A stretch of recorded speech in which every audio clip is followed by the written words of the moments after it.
It's week 22 of a year of wisdom. Let's get to reading.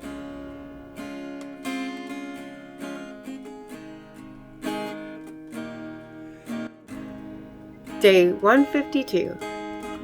We're in a new translation. It's a new month. Job 1. There was a man in the land of Uz whose name was Job.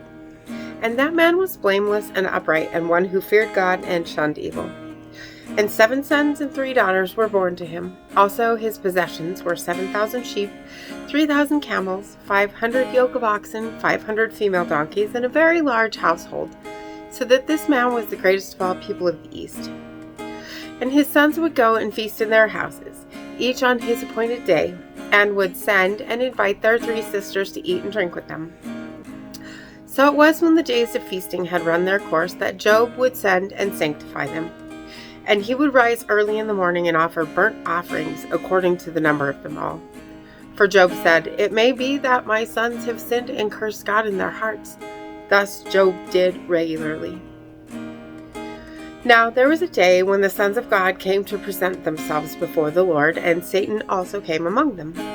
And the Lord said to Satan, "From where do you come?" So Satan answered the Lord and said, "From going to and fro on the earth, and from walking back and forth on it." Then the Lord said to Satan, "Have you considered my servant Job, that there is none like him on the earth, a blameless and upright man, one who fears God and shuns evil?" So Satan answered the Lord and said, "Does Job fear God for nothing? Have you not made a hedge around him, around his household, and around all that he has on every side? You've blessed the work of his hands, and his possessions have increased in the land. But now stretch out your hand and touch all that he has, and he will surely curse you to your face." And the Lord said to Satan, "Behold, all that he has is in your power, only do not lay a hand on his person." So Satan went out from the presence of the Lord. Now there was a day when his sons and daughters were eating and drinking wine in their oldest brother's house, and a messenger came to Job and said, "The oxen were plowing and the donkeys feeding beside them, when the Sabaeans raided them and took them away. Indeed, they have killed the servants with the edge of the sword, and I alone have escaped to tell you." While he was still speaking, another also came and said, "The fire of God fell from heaven and burned up the sheep and the servants and consumed them, and I alone have escaped to tell you." While he was still speaking, another also came and said, "The Chaldeans formed 3 bands, raided the camels and took them away, yes, and killed the servants with the edge of the sword, and I alone have escaped to tell you." While he was still speaking, another also came and said, "Your sons and daughters were eating and drinking wine in their oldest brother's house, and suddenly a great wind came from across the wilderness and struck the 4 corners of the house, and it fell on the young people, and they are dead. And I alone have escaped to tell you." Then Job arose, tore his robe, and shaved his head, and he fell to the ground and worshipped. And he said, "Naked I came from my mother's womb, and naked shall I return there. The Lord gave, and the Lord has taken away. Blessed be the name of the Lord." In all this Job did not sin nor charge God with wrong. Proverbs 1. The Proverbs of Solomon, the son of David, king of Israel, to know wisdom and instruction, to perceive the words of understanding, to receive the instruction of wisdom, justice, judgment, and equity, to give prudence to the simple, to the young man knowledge and discretion. A wise man will hear and increase learning, and a man of understanding will attain wise counsel, to understand a proverb and an enigma, the words of the wise and their riddles. The fear of the Lord is the beginning of knowledge, but fools despise wisdom and instruction. My son, hear the instruction of your father, and do not forsake the law of your mother, for they will be a graceful ornament on your head, and chains about your neck. My son, if sinners entice you, do not consent. If they say, "Come with us, let us lie in wait to shed blood. Let us lurk secretly for the innocent without cause. Let us swallow them alive like Sheol, and whole like those who go down to the pit. We shall find all kinds of precious possessions. We shall fill our houses with spoil. Cast in your lot among us. Let us all have one purse. My son, do not walk in the way with them.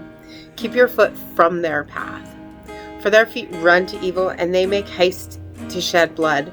Surely in vain the net is spread in the sight of any bird. But they lie in wait for their own blood. They lurk secretly for their own lives.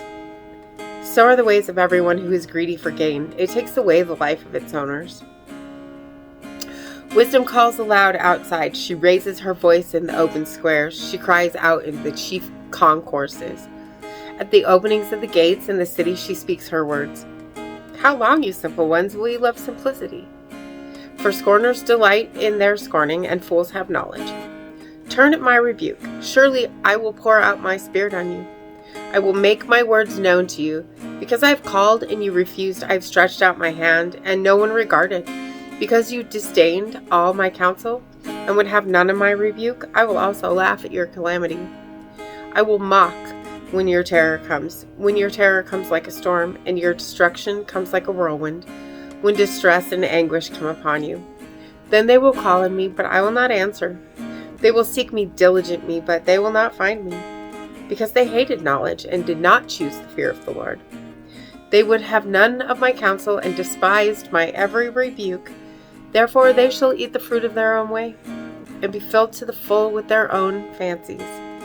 For the turning away of the simple will slay them, and the complacency of fools will destroy them. But whoever listens to me will dwell safely, and will be secure without fear of evil. Ecclesiastes 1. The words of the preacher, the son of David, king in Jerusalem. Vanity of vanities, says the preacher.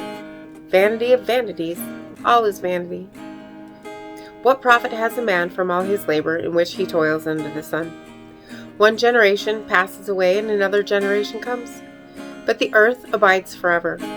The sun also rises and the sun goes down, and hastens to the place where it arose. The wind goes toward the south and turns around to the north. The wind whirls about continually and comes again on its circuit. All the rivers run into the sea, yet the sea is not full. To the place from which the rivers come, there they return again. All things are full of labor. Man cannot express it. The eye is not satisfied with seeing, nor the ear filled with hearing. That which has been is what will be. That which is done is what will be done. And there is nothing new under the sun. Is there anything of which it may be said, see, this is new? It's already been in ancient times before us.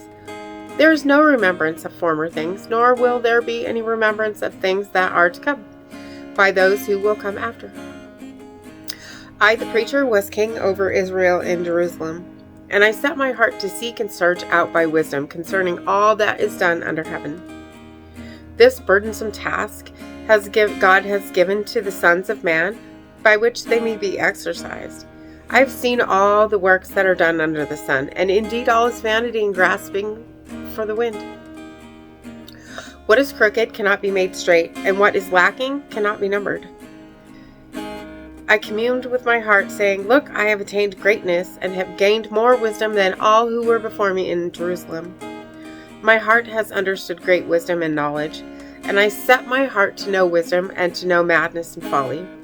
I perceived that this also is grasping for the wind. For in much wisdom is much grief, and he who increases knowledge increases sorrow. And as always, thank you so much for being here today. If you haven't already, hit that subscribe button right there and click the bell so you'll get notifications. And I will see you tomorrow for another reading. Maranatha. You'll carry me out of the storm. I'm standing at the crossroads. I'm lost without a clue. I need a big pink neon sign to show me what to do. I thank you, Lord. It glorifies you when you're the only answer.